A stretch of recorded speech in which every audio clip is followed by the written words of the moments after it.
Bismillahirrahmanirrahim. Assalamualaikum warahmatullahi wabarakatuh. Alhamdulillahi rabbil alamin. Wabihi nasta'in ala umurid dunya waddin. Ashhadu an la ilaha illallah wa ashhadu anna Muhammadan abduhu wa rasuluh. Allahumma salli wa sallim ala sayyidina Muhammad wa ala ali sayyidina Muhammad, amma ba'd. Pertama sekali puji syukur alhamdulillah kita ucapkan kepada Allah yang masih memberikan kesehatan, kesempatan. Begitu juga nikmat iman dan Islam, sehingga pada malam hari ini kita bisa berkumpul bersilaturrahim di rumah Allah yang sangat mulia ini untuk melanjutkan rutinitas pengajian kita setiap malam Kamis. Mudah-mudahan pengajian ini senantiasa mendapatkan barakah dari Allah Subhanahu wa ta'ala. Kemudian salawat dan salam kepada Nabi kita Muhammad sallallahu alaihi wasallam selaku syafaat beliau yang sangat kita harap-harapkan di hari kemudian. Allahumma salli wa sallim ala sayyidina Muhammad wa ala ali sayyidina Muhammad. Bapak-bapak, ibu-ibu, hadirin wal hadirat, jamaah sekalian yang dirahmati oleh Allah. Seperti biasanya, sebelum kita memulai pengajian ini, mari sama-sama kita mulai dengan salawat tibbil qulub. Mudah-mudahan Allah menghilangkan penyakit-penyakit yang ada pada tubuh kita semuanya. Allahumma salli ala sayyidina Muhammadin tibbil qulubi wa dawaiha wa afiyatil abdani wa shifaiha wa nuril absari wa diyaiha wa ala alihi wa sahbihi wa sallim.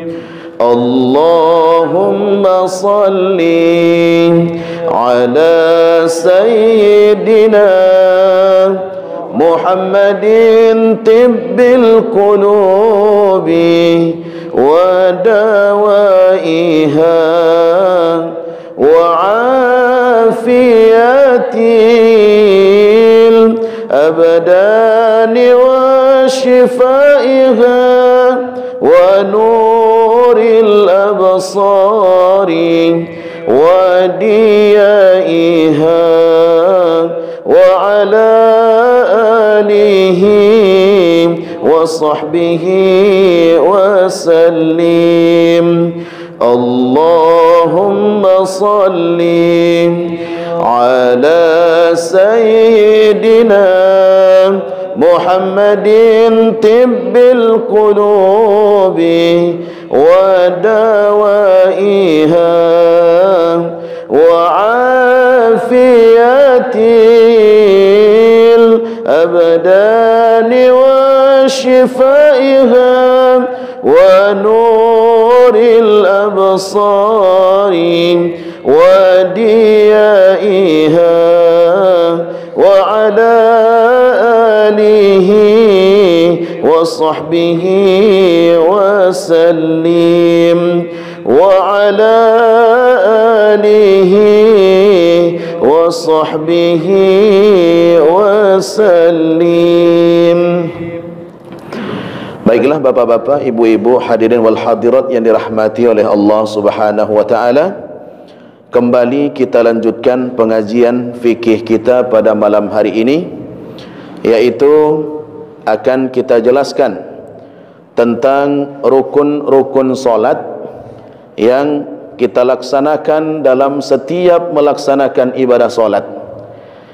Faslun fi sifatis solah, pasal tentang sifat-sifat solat atau tata cara melaksanakan ibadah solat. Arkanus solati ay furuduha arba'ata asyara, rukun-rukun solat yaitu fardu-fardu solat ada 14. Bija'lit tuma'ninati fi mahalliha ruknan wahidan, dengan menjadikan tuma'ninah sebagai satu rukun di dalamnya. Jadi Bapak Ibu hadirin sekalian yang dirahmati oleh Allah Subhanahu wa taala, di dalam kita melaksanakan ibadah solat ada rukun-rukun solat. Rukun atau fardu-fardu solat merupakan sesuatu yang tidak bisa ditinggalkan. Kalau rukun itu tertinggal, maka solat yang kita laksanakan secara teori sekaligus persyaratan maka dinyatakan kurang, dan kemudian bisa disebut ibadah itu tidak sah. Kenapa? Karena yang ditinggalkan adalah rukun. Kemudian para ulama sudah menyebutkan dan mengklasifikasikan bahwa rukun solat itu ada 14, walaupun sebagian ada yang mengatakan 13, ada yang mengatakan 17 dan 18, tapi di sini kita pakai yang 13 masuk dengan tertibnya nanti 14. Jadi Bapak Ibu hadirin sekalian yang dirahmati oleh Allah, dari rukun yang 14 ini nanti masuk salah satu di dalamnya toma'ninah. Kalimat toma'ninah atau sebutan toma'ninah ini sudah sering kita dengarkan. Apa itu toma'ninah? Toma'ninah itu berhenti sebentar sekedar membaca subhanallah. Jadi ada jeda ketika kita rukuk, selesai bacaan rukuk ada jeda sedikit sekedar ucapan subhanallah.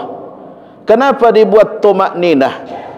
Toma'ninah itu kan dari asal kalimat ya, toma'ninatun, ketenangan. Tujuannya apa? Supaya ibadah solat yang dilakukan itu bisa mendapatkan ketenangan, tidak tergesa-gesa. Maka orang yang tidak pakai toma'ninah ini biasanya solatnya cepat selesai, Bu. Ya, orang yang tidak pakai toma'ninah dalam solat biasanya solatnya cepat selesai, Pak. Kenapa? Karena gerakan dan bacaannya semuanya serba cepat, serba menggebu. Ya, kalau mungkin yang pakai toma'ninah macam pakai angkot, sementara yang tidak pakai toma'ninah ya mungkin seperti pakai kereta api cepat, ya Pak ya. Nah, sehingga sangat cepat sekali, tidak memakai toma'ninah. Maka pernah kita lihat tayangan-tayangan video ketika di satu daerah melaksanakan solat tarawih yang 20 rakaat, tapi bisa dikerjakan dalam waktu 7 menit selesai. Ya, tak terbayang kalau di Masjid Al-Ihsan ini kita buat model itu, Pak. Saya yakin yang sakit pinggang, kambuh sakit pinggangnya, yang encok muncul encoknya, ya. Kalau 7 menit kita buat selesai 23 rakaat dengan solat witirnya, ini jelas sudah tidak pakai toma'ninah. Maka kesempurnaan solat yang dilakukan oleh kita semuanya harus menggunakan toma'ninah dalam setiap solat, walaupun sekedar mengucapkan kalimat subhanallah. Tapi enggak perlu kita ucapkan subhanallah, Pak. Ketika selesai rukuk mau i'tidal, enggak perlu kita ucapkan subhanallah, tapi kita ukur ya perkiraan kita itu sudah cukup dalam ucapan subhanallah, sekedar perkiraan. Nah, kemudian ahaduha, yang pertama dari rukun solat itu niyatun. Yang pertama adalah berniat. Berniat merupakan satu rukun. Bahkan ini menjadi rukun dalam setiap ibadah. Kenapa niat menjadi satu rukun dalam setiap ibadah? Karena niat menentukan hasil ibadah. Niat menentukan kualitas ibadah. Kalau niat yang dilakukan tidak baik, maka kualitas ibadahnya pun tak baik. Tapi kalau niat yang dilakukan sempurna, maka insya Allah ibadahnya pun akan sempurna. Makanya melakukan apapun dalam dunia ini semua dinilai oleh niatnya.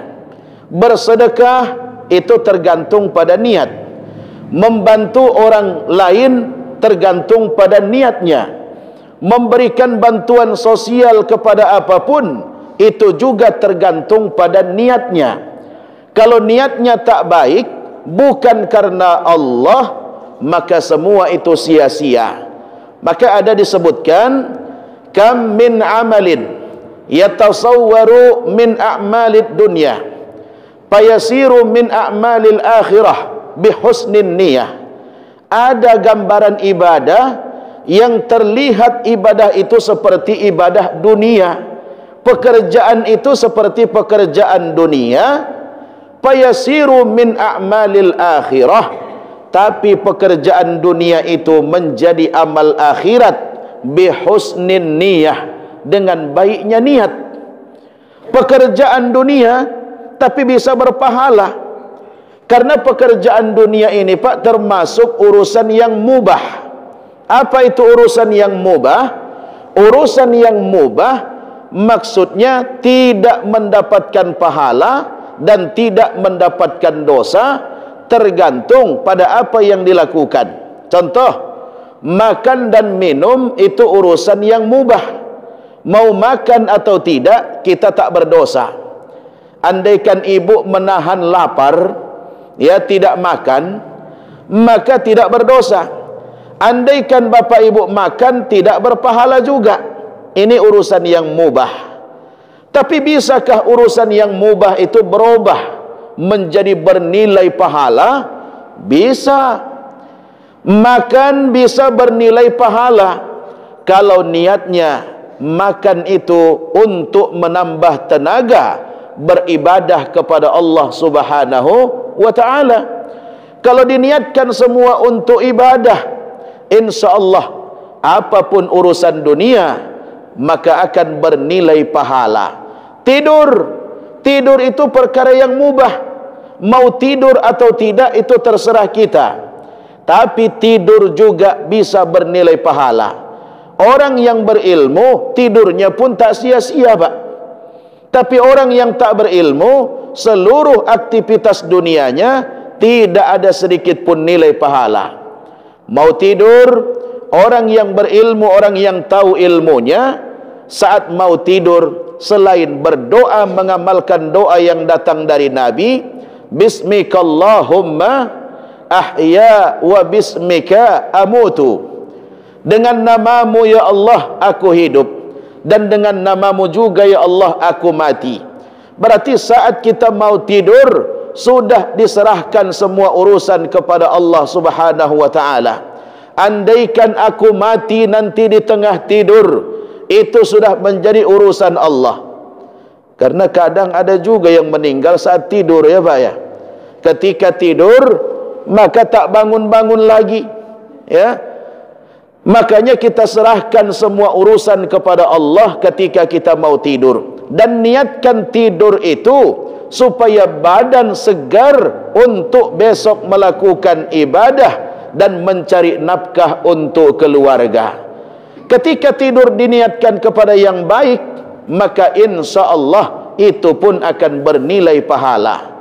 Makanya Bapak Ibu hadirin sekalian, sebaliknya juga, kam min amalin yatasawwaru min a'malil akhirah. Banyak sekali perbuatan amal ibadah yang terlihat seperti amal akhirat, fayasiru min a'malid dunya, kemudian berubah menjadi amal dunia, sedikit pun tak bernilai, sedikit pun tak ada manfaatnya, sedikit pun tidak mendapatkan pahala, bisu'in niyah, dengan buruknya niat. Ya, contoh, bersedekah itu bagus, ibadah, ya Pak ya. Tapi kalau bersedekah niatnya untuk dilihat orang, bersedekah niatnya untuk pamer, bersedekah niatnya untuk dipuji orang, maka amal ibadah kebaikan itu berubah tak punya nilai. Maka seolah-olah itu seperti amalan dunia biasa, sedikit pun tak dapat nilai pahala. Maka niat sangat berpengaruh. Jadi Bapak Ibu, melakukan apapun yang kita kejar bukanlah pujian manusia, yang kita kejar bukanlah ridhonya manusia, tapi yang kita kejar adalah ridho Allah Subhanahu wa ta'ala. Bahkan ada seorang ulama yang ditetapkan ada namanya tertulis di dalam api neraka. Seorang ulama ahli ibadah, tapi tertulis namanya di dalam api neraka, Pak. Maka ada malaikat yang menyebutkan kepadanya bahwa engkau ini tertulis sebagai ahli neraka. Apa jawaban dari ulama ini? Kalau memang Allah ridho aku menjadi penghuni neraka, maka aku juga ridho, katanya. Kalau itu yang diridhoi oleh Allah, aku masuk neraka, aku ridho dengan ketentuan Allah. Coba kalau kita, Pak, dapat kabar nama kita tertulis dalam api neraka, nama kita sudah ditetapkan menjadi ahli neraka, kira-kira berubah nggak ibadahnya? Aku beribadah tetap juga tertulis menjadi ahli neraka, sudahlah tak mau lagi beribadah. Mungkin sebagian bisa berubah begitu. Tapi ulama ini tadi mengatakan kalimat yang sangat luar biasa. Kalau memang Allah ridho aku masuk neraka, tempat itulah tempat yang diridhoi oleh Allah, maka aku ridho masuk ke dalam api neraka. Kalau kita mungkin dapat sesuatu yang tak mengenakkan, jengkel, ya Pak ya. Ya, jengkel, kita manusia biasa. Tapi kalau itu sudah menjadi ketentuan Allah, itulah berarti yang terbaik. Contoh, ada musibah yang datang. Ketika musibah itu datang, mungkin kita merutuk, menganggap musibah itu tidak selayaknya datang kepada kita. Tapi bisa jadi musibah itulah yang terbaik. Bisa jadi apa yang datang yang sesuatu menyakitkan itulah yang terbaik. Sudah Allah tetapkan kepada kita semuanya. Makanya Bapak Ibu hadirin sekalian, dalam berniat itu merupakan satu hal yang sangat diperhatikan. Kunci dari ibadah itu adalah niat. Kalau niatnya bagus, insya Allah hasilnya bagus. Ada contoh dari beberapa ekor binatang. Kita buatlah satu ekor binatang yang menjadi contoh bagi kita dalam melakukan sesuatu ikhlas, tidak memperlihatkan kepada orang lain, tidak ribut dengan amal ibadahnya, tidak menceritakan apa yang sudah ia lakukan, walaupun yang dia lakukan itu sangat banyak. Apa itu? Kura-kura. Seekor kura-kura, Bapak Ibu, ketika dia bertelur, ini bertelurnya jam 2 malam. Ya, jam 1, jam 2 malam, disitulah waktunya bertelur. Setiap kali bertelur, ini telurnya tak tanggung-tanggung. Sekali bertelur bisa 40 sampai 50 butir telur yang dia keluarkan. Dia gali pasir, setelah pasir dia gali, kemudian dia masukkanlah telur-telurnya ke dalam pasir, dia tutup dengan pasir, kemudian dia pergi kembali ke lautan. Setelah pergi ke laut, telurnya dia tinggalkan. dan dia serahkan semuanya, tawakal kepada Allah, itu menjadi urusan Allah. Mau telurnya menetas atau tidak, itu urusan Allah. Dia tinggalkan. Sekelilingnya tak tahu kalau dia sudah bertelur sebanyak 40 butir, 50 butir, tak ada yang tahu. Bahkan keluarganya sendiri pun tak tahu kalau dia sudah bertelur. Ini kura-kura, walaupun telurnya banyak, tapi dia tak ribut, tidak menceritakan kepada orang lain, bahkan melakukannya di tengah malam. Beda dengan ayam kampung, Pak. Ya, beda dengan ayam kampung kalau bertelur, satu kampung tahu kalau dia mau bertelur. Ketika ayam kampung mau bertelur, petok, ribut, lompat sana lompat sini, ribut semuanya. Tapi yang dia telurkan cuman satu yang ditelurkan, tapi ributnya satu kampung ketahuan. Ya, cuman satu yang dia hasilkan, tapi ributnya semua orang tahu kalau dia mau bertelur. Terkadang sifat kita manusia pun model ini, Pak. Dikit baru yang diberikan, baru sedikit sedekah yang diberikan, baru sedikit kebaikan yang dilakukan, tapi jangan sampai satu orang pun tak tahu dengan apa yang dia lakukan. Semua harus tahu. Oh, ini si Anu yang memberikan. Harus tahu semua orang. Maka yang model ini, inilah contoh binatang yang selalu riyah, menunjukkan kepada orang lain, walaupun yang dilakukan hanya sedikit. Kura-kura 40 sampai 50 butir telur, tapi nyabai, tidak ada orang yang tahu dah. Sudah banyak yang dia lakukan, tapi orang tak tahu kalau dia yang melakukannya. Itu hebat. Makanya bersedekah, saat tangan kanan bersedekah, yang paling bagus, Pak, tangan kiri tak boleh tahu. Maksudnya apa? Ketika bersedekah, ini tangan kiri, keluarga kita, istri kita, suami kita tak tahu kalau kita sudah bersedekah. Itu yang luar biasa. Ya, terkadang mulut ini, nafsu ini tak tahan, ya Pak, ya.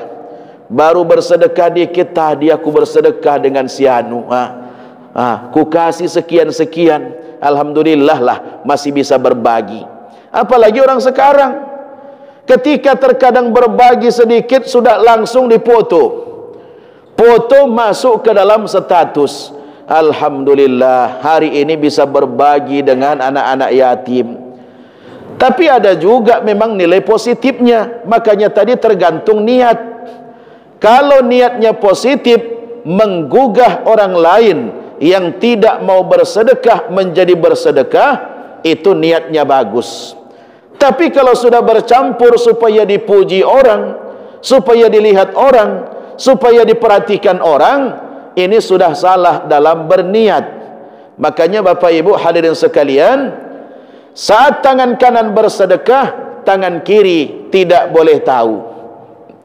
Ada juga orang yang bersedekah tangan kanan, tangan kiri tahu, keluarga tahu, anggota tubuh semuanya pun tahu, tetangga-tetangganya pun semuanya tahu. Nah, inilah orang yang ria itu. Yang nomor 3, ada orang bersedekah, ada orang ya, tangan kanannya dan tangan kirinya tidak tahu kapan orang itu mau bersedekah.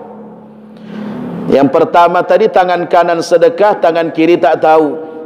Yang kedua, tangan kanan bersedekah, tangan kiri tak tahu.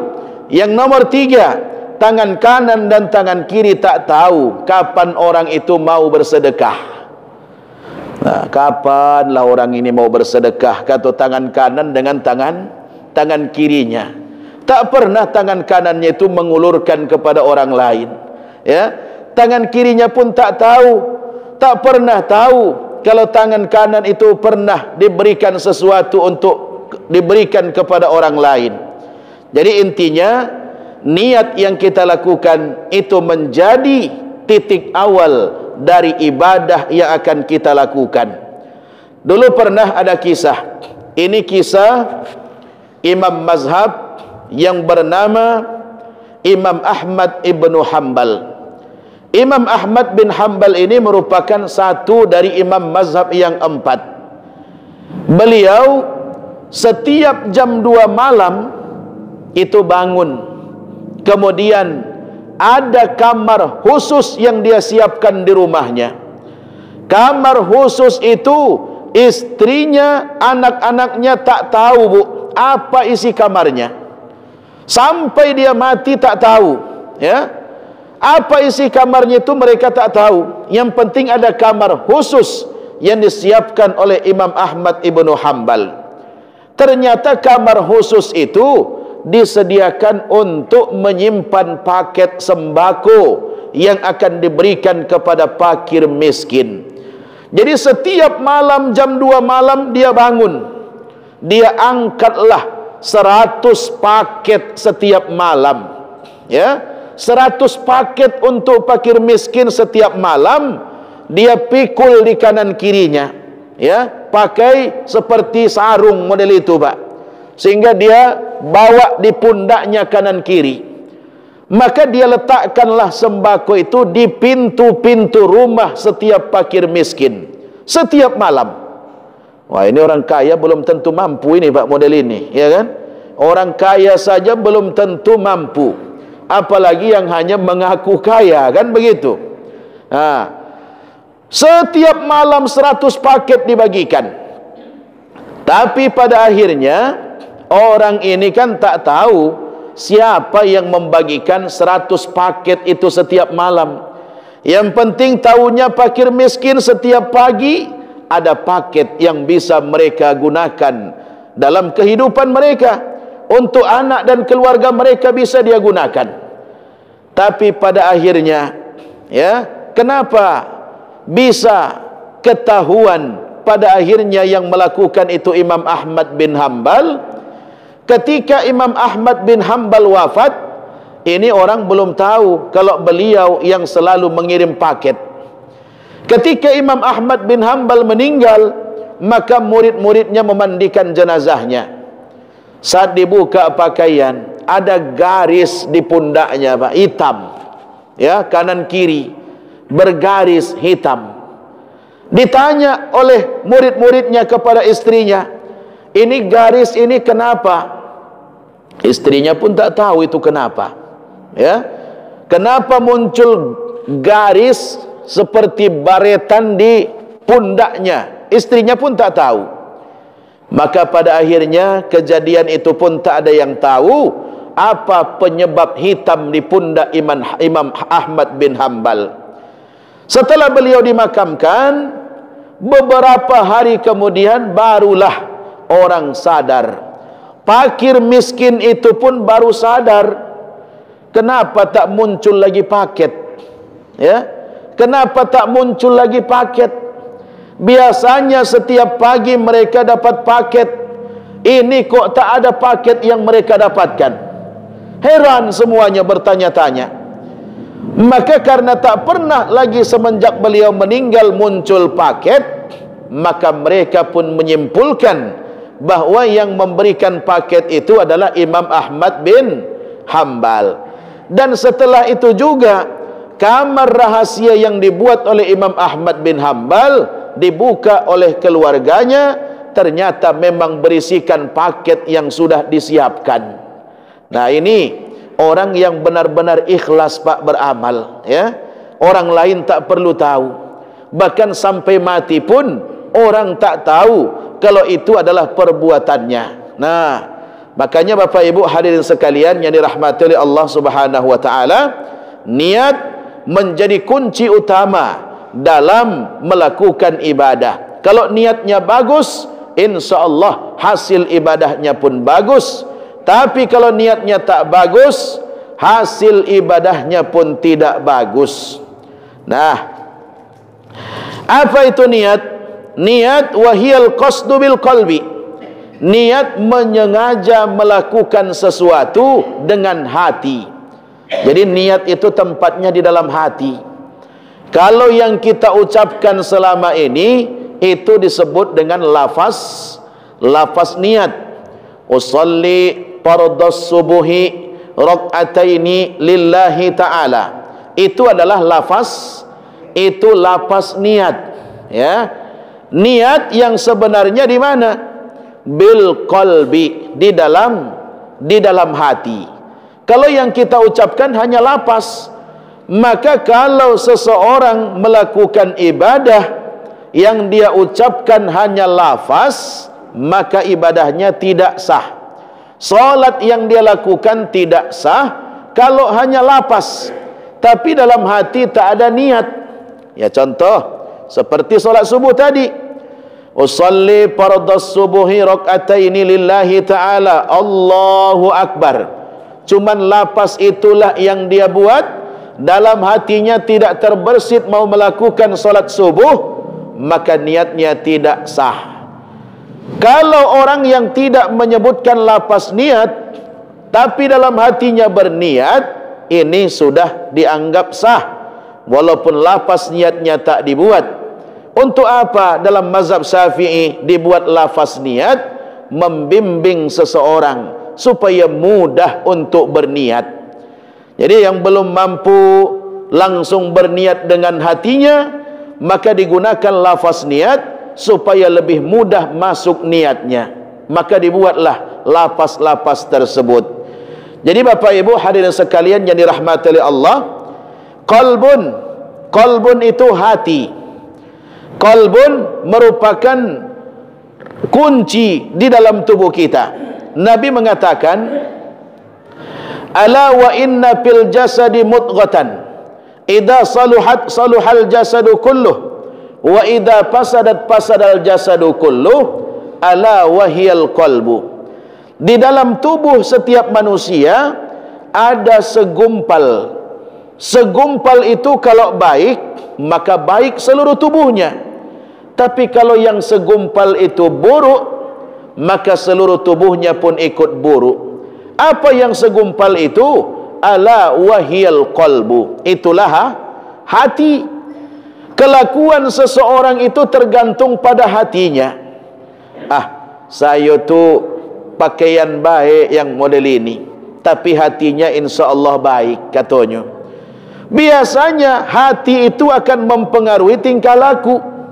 Hati akan mempengaruhi bagaimana sifat-sifat seseorang.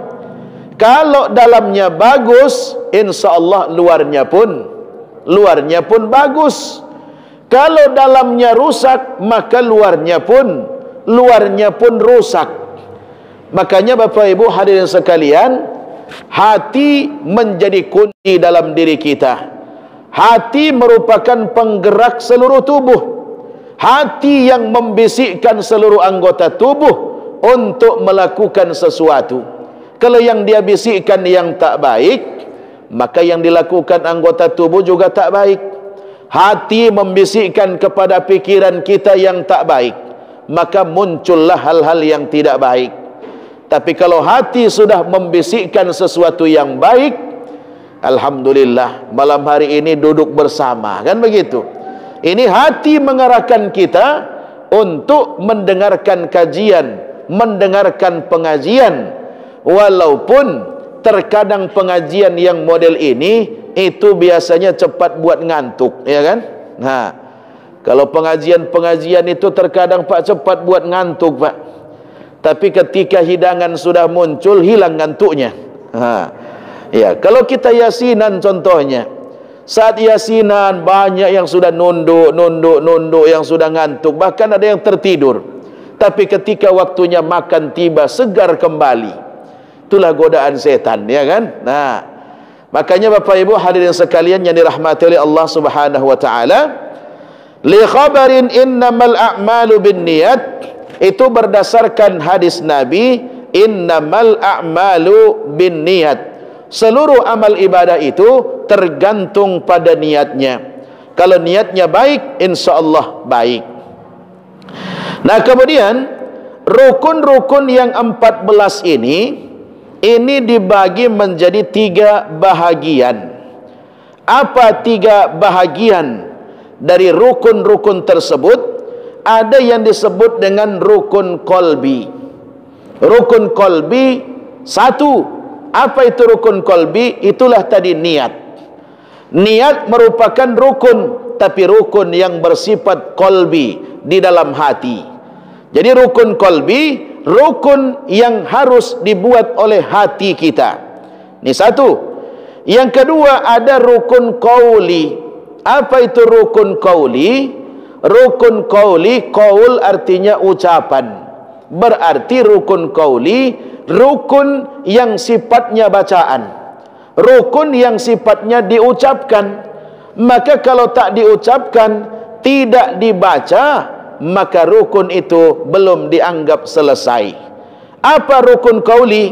Rukun qauli ada 5. Yang pertama at-takbir, takbir.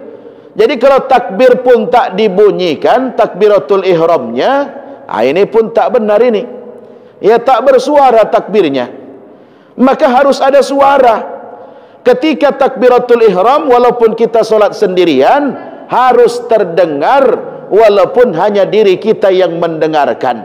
Allahu Akbar. Kalau tak diucapkan, maka termasuk ibadah itu juga tidak selesai ataupun tidak sah. Diam baik. Nah, dah ada terucap sedikit pun takbirnya. Maka Bapak Ibu, walaupun solat sendirian, maka takbiratul ihram itu tetap diucapkan, sekedar kita yang mendengarkan. Allahu Akbar. Nah, kalau takbir-takbir yang lain boleh memang, ya. Tapi untuk takbiratul ihram wajib kita ucapkan dan kita dengarkan. Ya, tak usah kuat-kuat kalau kita solat sendirian, ya. Nah, itu yang pertama. Wal Fatihah, kemudian membaca surah Al-Fatihah. Kalau sudah takbiratul ihram, kemudian waktunya membaca Fatihah, tapi diam baik. Tak ada yang dia baca. Nyap baik, ya kan? Nah, yang model ini pun tidak sah solatnya. La salata liman lam yaqra' bi Fatihatil kitab. Tidak sah solat bagi orang yang tidak membaca surah Al-Fatihah. Surah Al-Fatihah rukun. Jadi wajib mimik mulut kita ini, bibir kita ini bergerak, pertanda bahwa memang kita membaca. Kalau bibir tak bergerak, diam baik, itu berarti tak ada bacaan yang dia baca. Ya, walaupun solatnya berjamaah, tetap juga kita makmum pun harus membaca. Kalau ngikut dengan imam, imam takbir ikut takbir, ya. Yang model ini pun tidak sah juga, kecuali memang dia benar-benar tak tahu. Kalau memang benar-benar tak tahu, baru masuk Islam, baru belajar, itu masih diperbolehkan. Makanya dalam Islam tidak ada waktu berhenti untuk belajar. Ya, utlubul ilma minal mahdi ilal lahdi. Tuntutlah ilmu dari buayan sampai ke liang lahat. Wah, dekat itu Ustaz, dari buayan ke lahat katanya. Nah, maksudnya apa? Sampai kita di liang lahat pun tetap juga menuntut ilmu. Maka saat kita di liang lahat, ada orang yang mentalkin kita. Apa itu mentalkin? Ngajarin kita, membacakan talqin di atas kubur kita, masih diajarin lagi. Makanya sampai ke liang lahat pun tetap belajar. Ya, tidak ada waktu berhenti untuk belajar. Kemudian wat tasyahhudu, membaca bacaan tasyahud. Membaca bacaan tasyahud ini pun termasuk rukun qauli. Bacaan at-tahiyyah, at-tahiyyatul mubarakatus salawatut thayyibatu lillah, itu tasyahud, ya. Wassalatu ala nabi sallallahu alaihi wasallam, kemudian mengucapkan salawat kepada Nabi sallallahu alaihi wasallam, ini pun termasuk rukun qauli yang diucapkan.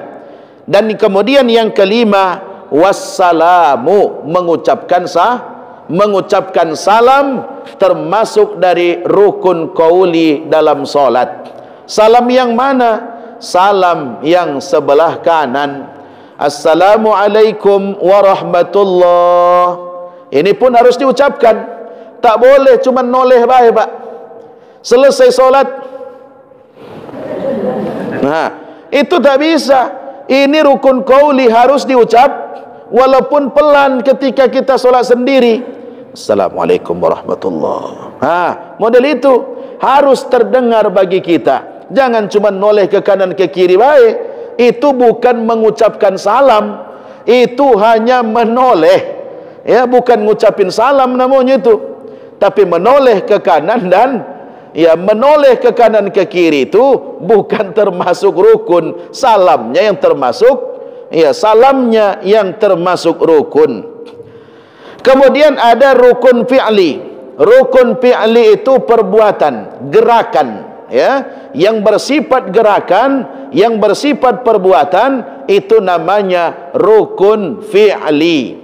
Apa rukun fi'linya? Ada 7. Al-qiyam, yang pertama berdiri, berdiri bagi yang mampu. Yang tak mampu boleh duduk. Yang tak mampu duduk boleh berbaring. Yang tak mampu berbaring boleh dengan isyarat saja. Tak mampu isyarat, ya udah. Itu sudah beda cerita itu, Isyarat pun tak mampu, dengan hatinya pun tak mampu, udah, sudah waktunya disolatkan, kan begitu. Jadi berdiri bagi yang sanggup. Al-qiyam liqadir, berdiri bagi orang yang mampu. Jadi ibadah itu pun tidak memberatkan kepada kita. Berdiri dalam solat tidak harus berdiri. Kalau memang tak mampu berdiri, sudah tua renta, kalau lama berdiri bergetar kakinya, maka boleh pakai kursi, boleh duduk. Nah, begitu. Kemudian warruku, melakukan ruku, gerakan ruku, ini juga fi'li, gerakan ketika melakukan ruku. Wal i'tidal, kemudian i'tidal. Ini i'tidal juga artinya berdiri lurus, i'tidal. Saat i'tidal, sami Allahu liman hamidah. Nah, gerakan i'tidal. Was sujud, kemudian sujud. Sujud pun begitu juga. Sujud juga perbuatan, karena itu gerakan. Ada berapa anggota sujud, Bu? Ada berapa anggota sujud? Ada anggota sujud itu ada 7. Apa anggota sujud? Yang pertama kening, kening. Kemudian kedua telapak tangan. Kemudian dua lutut. Kemudian 2 ujung jari-jari kaki. Jadi jari-jari kaki kita pun saat sujud tidak boleh ditidurkan. Ada terkadang saat sujud pun ujung jari-jarinya ditidurkan, dibuat begini, seharusnya kan begini didirikan, mulai dari ibu jari kaki diberdirikan, makanya rukun dari sujud itu ataupun anggota sujud ada 7. Berarti hidung tak termasuk, hidung enggak masuk dalam dalam kategori anggota sujud. Jadi hidung enggak usah ditekan-tekan, Pak. Ada terkadang yang menganggap bahwa hidung masuk dalam kategori anggota sujud, maka sampai dia benam-benamkan itu hidung, jadi enggak perlu. Hidung tidak termasuk anggota sujud, apalagi bibir. Kalau sempat dianggap bibir pun anggota sujud, ini susah ini. Bisa yang hidungnya mancung jadi pesek atau jadi peot hidungnya, karena untuk membuat bibir sampai ke tempat sujud. Ini jadi cuman kening, kemudian 2 telapak tangan, 2 lutut, kemudian ujung jari kaki kanan dan kaki kiri. Bapak Ibu hadirin sekalian yang dirahmati oleh Allah Subhanahu wa taala, karena waktu sudah habis, waktu salat Isya sudah masuk. Insyaallah kita lanjutkan pada kesempatan berikutnya, masih tentang rukun salat. Mudah-mudahan kita senantiasa Allah berikan kesehatan, dan terus bisa untuk menimba ilmu. Amin ya rabbal alamin. A'udzubillahi minasyaitonir rajim. Bismillahirrahmanirrahim. Alhamdulillahi rabbil alamin. Wassalatu wassalamu ala asrafil anbiya'i wal mursalin wa ala alihi wa ashabihi ajma'in. Allahumma fakkihna fid din, Allahumma fakkihna fid din, Allahumma fakkihna fid din, wa 'allimna at-ta'wila bi rahmatika ya arhamar rahimin. Rabbana atina fid dunya hasanah wa fil akhirati hasanah wa qina azaban nar. Wa sallallahu wa sallam alaihi walhamdulillahi rabbil alamin. Assalamualaikum warahmatullahi wabarakatuh.